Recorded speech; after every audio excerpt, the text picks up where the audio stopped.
मायावती तो बीजेपी की आजकल परोकारी हो गई है। मायावती ने आज ये साफ कर दिया कि वो बीजेपी की बी टीम है। लोकतंत्र का मंदिर मिल रहा है, उसके अंदर क्या और घुघू लगाने वाले हैं? वो लोकतंत्र का है, उसका वो राजशाही का उसमें सिंबल है जिसको वो लगाने जा रहे हैं। मान के साथ यदि मुर्मू को बुलाया जाता, वो उसका हक बनता है, वो देश की सर्वोच्च पद पर है। और इस देश में यदि उद्घाटन की उसकी कोई बात आती तो उसमें मुर्मू को ही, राष्ट्रपति को ही बुलाया जाना चाहिए।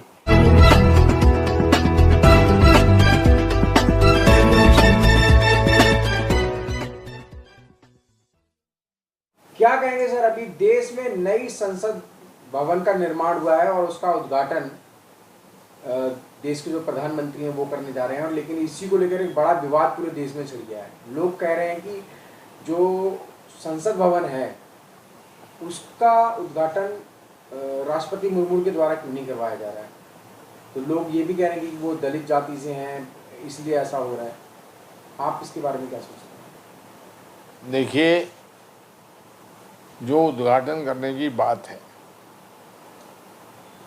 वो उद्घाटन यही करेगा, नरेंद्र मोदी ही करेगा, क्योंकि उसको ऐसा लगता है कि इसका उद्घाटन करने से मैं 100 साल तक और ज़्यादा जिंदा रहूँगा, मेरा नाम वहाँ पर लिखा होगा, मेरा पत्थर वहाँ लगा होगा, तो ये एक रहेगा कि ये नरेंद्र मोदी ने अपने प्रधानमंत्रित्व काल में इसको बनाया लगा। वो लोग अपनी शोशेबाजी ज़्यादा चाहते हैं, भाजपा वाले चाहते हैं कि हमारा नाम कहीं तो हो, क्योंकि हिस्ट्री में सबको मालूम है, जो बातें आई हैं कि इन्होंने जब देश आज़ादी की बात थी, आज़ादी की लड़ाई चल रही थी, तो बीजेपी वाले अंग्रेज़ों के साथ मिले हुए थे। ये लोग जो कास्ट हिंदूज के लोग थे, वे सब लोग अंग्रेज़ों के साथ मिले हुए थे और ये नहीं चाह रहे थे कि देश आज़ाद हो।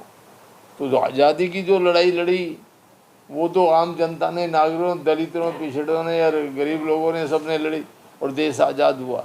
इनका कहीं भी रोल नहीं था। अब ये चाहते हैं कि वो जो दाग धब्बा हमारे ऊपर लगा हुआ है वो धुल जाए, इसलिए ये लोग चाहते हैं पत्थर हमारा लगे, भाजपा का लगे कि देश के भाजपा के प्रधानमंत्री ने ये बनवाई थी। इसी वजह से यदि ये मुर्मू का नाम लिखाना होता, राष्ट्रपति का नाम लिखाना होता, तो इसके बनाने की जरूरत क्या थी?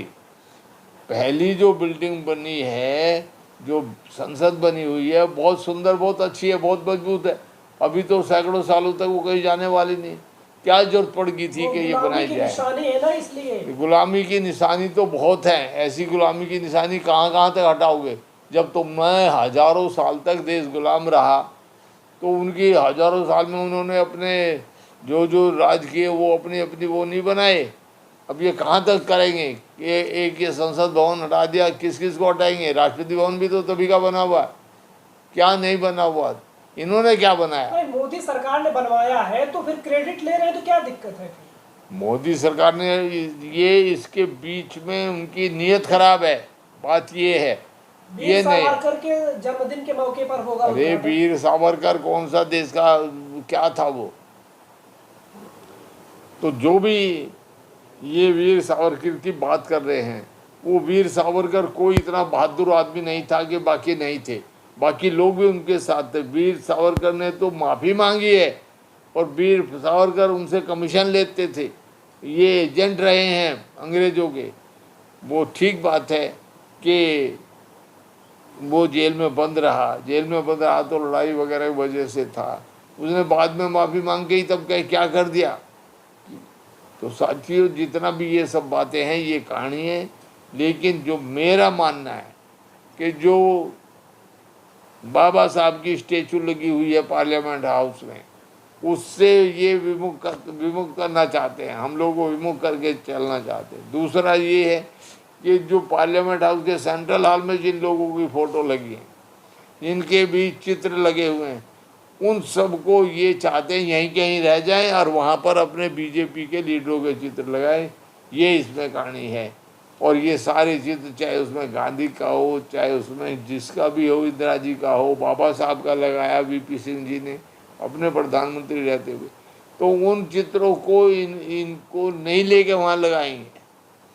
और जो पार्लियामेंट हाउस में जो मूर्ति लगी है वो भी, और जो चिन्ह बना है, जो अशोक चक्र है, जो अशोक का चिन्ह है, वो सब इन्होंने किस तरह का कर दिया है। वो चिन्ह कहाँ ले जाएंगे? वो तो नोटों पे भी है, वो तो सब जगह पर है। तो ये लोग जो इनकी जो नीयत है वो साफ नहीं है। मायावती को छोड़कर पूरा विपक्ष जो है विरोध कर रहा है।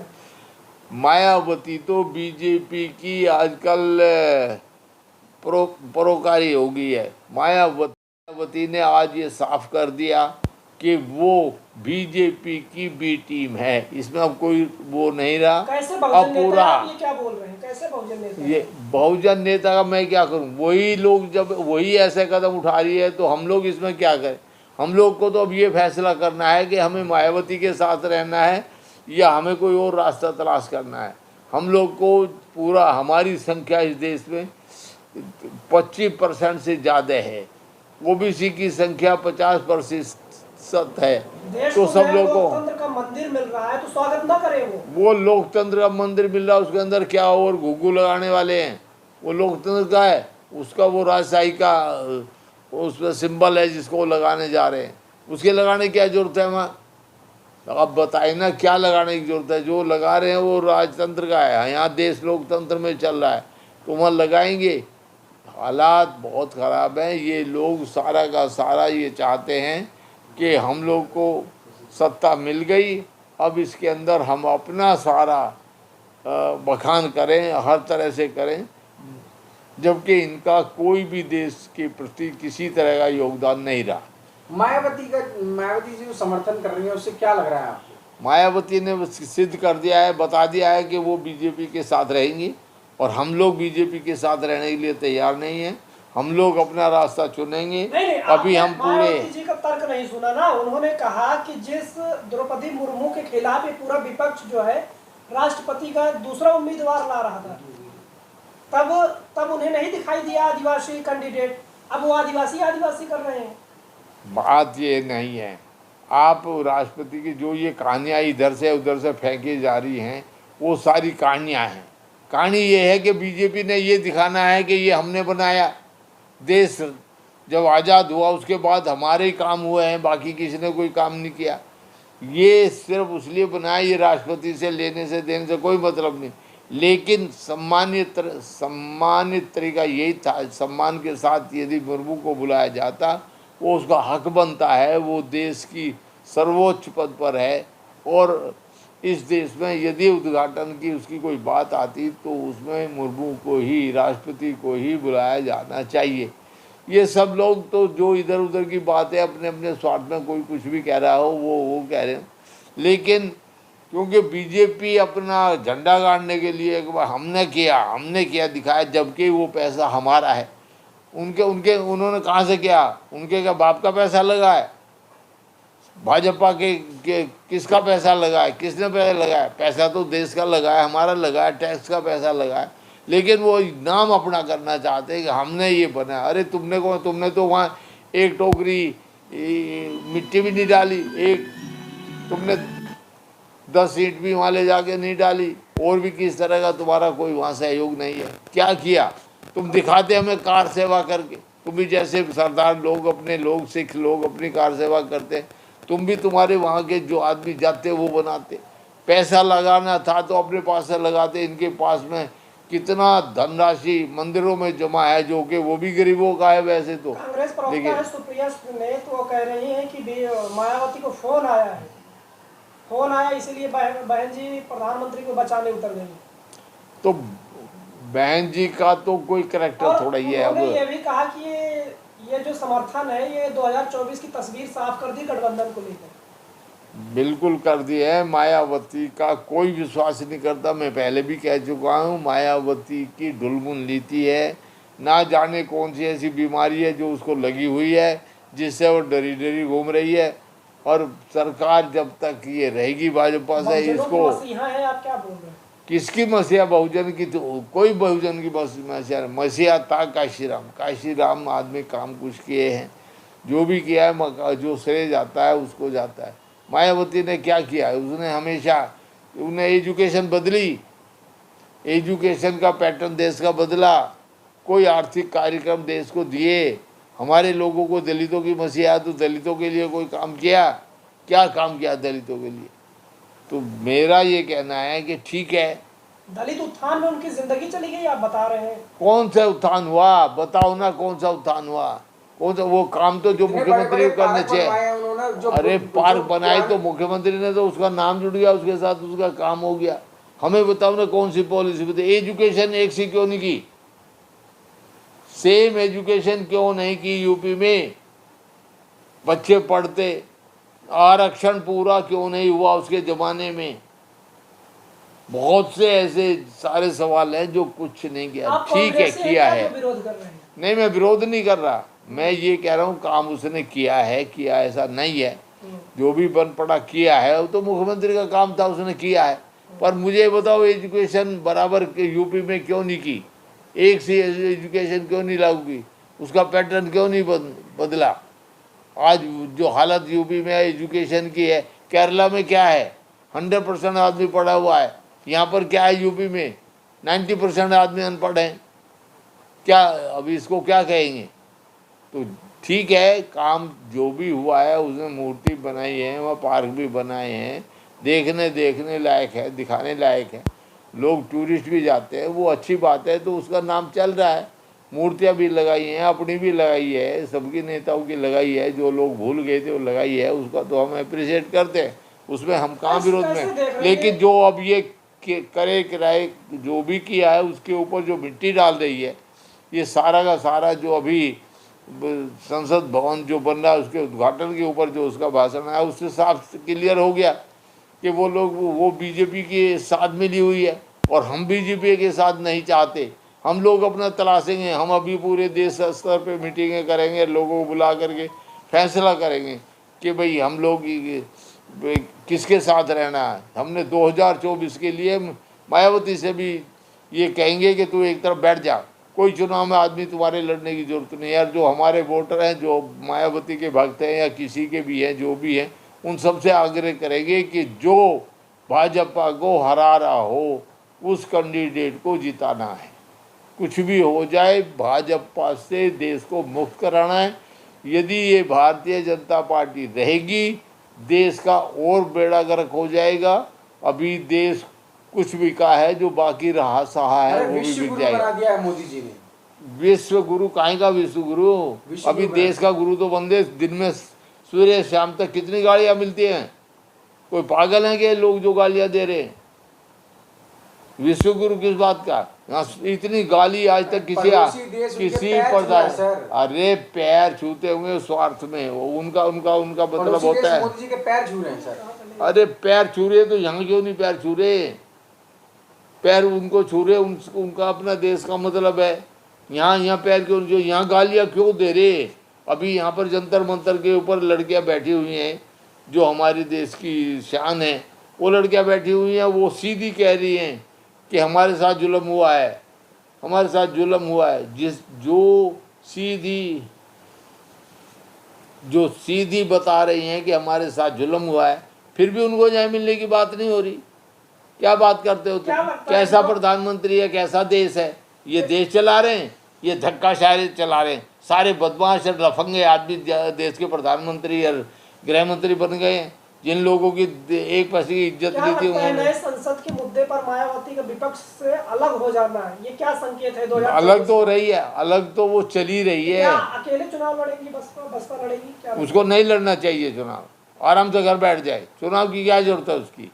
जब चुनाव लड़ना जीते, चुनाव लड़ा जाता है जीतने के लिए। जनाधार देख तो लिया, यूपी में चुनाव हुआ, 1 सीट आई है, जनाधार ही है ना। ये 12-13% वोट भी थे, वो नहीं थे। अरे 12% वोट अब की बार हम लोग कह रहे हैं कि भाई तू आराम से चुप बैठ जा। ये 12-13% जो भी वोट है हमारा, ये कहीं दूसरे आदमी को, जीतने वाले आदमी को आना चाहिए, जिससे बीजेपी को हरा। ये तो बीजेपी को जिताने के लिए आदमी खड़ा कर रही है। यदि अब ये जीतने के लिए चुनाव नहीं लड़ रही, चुनाव लड़े तो दिल से लड़ती, पूरा तैयारी करके लड़ती। अब कहाँ जा रही है? कौन से चुनाव की तैयारी कर रही? सिर्फ इसको चाहिए कि मेरे आदमी इतना वोट 2-4 जगह जाके दिखा देगी कि इतने वोट मिल जाए कि बीजेपी जीत जाए। वोट कटवा पार्टी हो गई है अब वो वोट जीतने वाली पार्टी नहीं रही। इसलिए मायावती से हमारा आग्रह है, हाथ जोड़ के आग्रह है कि अब घर बैठ जाए, हम लोगों को अपना फैसला अपने आप करने दे, हमें अब उनकी जरूरत नहीं रही, क्योंकि हम बीजेपी के साथ मिलकर वोट नहीं दे सकते या कटवा पार्टी। फिर किसके साथ तो जाएंगे? पार्टी जो आदमी चुनाव लड़ेंगे, जो अच्छे लोग होंगे उनको वोट देंगे। सपा ने अच्छा, फंडिंग की है आपको? किसको? आपको? सपा कोई देश की पार्टी थोड़ी है, यूपी की पार्टी है। सपा का कोई देश से मतलब है? 2024 का चुनाव देश का चुनाव होने वाला है, सपा तो बैठी है वहाँ पर। तो मेरा सपा पार्टी से कोई लेना देना नहीं, मैं कोई उनका मेंबर हूँ, मेरा कोई मोर्चा क्यों बना रहे हैं आप? बसपा मोर्चा इसलिए बना रहे, भाजपा को हराना है, देश बर्बादी की तरफ चला गया है, कंगाल हो गया है, आर्थिक स्थिति बहुत बुरी हो गई है, लोगों को रोजगार नहीं है, हमारी बहन बेटियों की इज्जत सुरक्षित नहीं है। क्या बताया जाए, महंगाई इतनी चरम सीमा पर है, क्या नहीं हो रहा, सारी बर्बादी हो गई है, देश बेच के रख दिया। क्या नहीं बेच रहे, इस प्रधानमंत्री ने सारी चीज़ें बेच दी, अपने दोस्तों को उनको फल फूल नहीं दे रहा है, उनके लिए हलवा मांडा बांट रहा है। आम जनता को क्या मिला? आम जनता रोजगार नहीं, रोटी नहीं, लोग बुरे हाल में हैं। अब उनको अनाज कब तक देगा? ये अनाज जो जितना 5 किलो अनाज दे रहा है 80 करोड़ उसे। जनता को राशन मिल रहा है, हाँ, तो धान इसका मिल गया, मतलब शौचालय मिल गया, ये तो पता हाईवे लग बन गया। गया। अरे हाईवे को और इनको दे गया, हम कौन सा हाईवे पे जनता को 90% आदमी कितने जा रहे हैं हाईवे पे? क्या लेने देने? हाईवे बनने से पहले तो रोजगार, धंधा और बच्चों को पढ़ाई लिखाई वो होनी चाहिए ना। सारा एजुकेशन का क्या सत्यानाश है पूरे देश का। 12वीं पास बच्चे, इस तरह के हालात है, 12वीं पास करने के बाद भी बच्चा एक एप्लीकेशन नहीं लिख सकता। ये एजुकेशन है देश की। हमारे देश का 90% आदमी बर्बाद हो गया, खराब हो गया। और जो देश में कुछ लोग पूंजीपति थे जो कामयाब हुए, देश को लूट कर विदेश चले गए। 8-10 लाख लोग जो कारोबारी थे, उन्होंने लोन लिया, वैसे लिया, सब अपना मामला शिफ्ट करके विदेशों में चले गए और वहाँ बस गए हैं। ये इसी के ज़माने में हो रहा नहीं हो रहा? तो यहाँ रोजगार, धंधे पानी तो सब चौपट है, काम कहाँ से चलेगा? तो इस देश में जो बर्बादी हो रही है, ऐसी बर्बादी ना किसी ने देखी थी, ना सोची थी, ना किसी को उम्मीद थी कि ऐसा हाल आएगा। अब ऐसे आदमी बैठा दिए हैं जिनको अपने आप दादा मानते हैं और दादागिरी करके वो देश को चला रहे हैं। ऐसा थोड़ा देश चलता है। इस देश में दलित भी हैं, पिछड़े भी हैं और गरीब भी हैं। सबके लिए काम होना चाहिए, सबका ध्यान रखना चाहिए। यहाँ किसी का कोई ध्यान है? कोई रोजगार मिल रहा है? बाकी लोगों का कोई उत्थान हो रहा है? तो मेरा ये आग्रह है कि देश को देश की तरह से चलाएं, गरीबों के लिए काम करें, जो लोग पीछे रह गए उनके लिए कुछ ज़्यादा मदद करें, रोजगार पैदा करें, कारखाने कल कारखाने लगाएं। चारों तरफ से जब तक हम युद्ध स्तर पर लेकर देश को आगे बढ़ाने के लिए काम नहीं करेंगे, रोड़े बनने से सारा कुछ नहीं होने वाला। हमें रोजगार मुहैया कराए जाए। धन्यवाद। जय भीम, नमो बुद्धाय।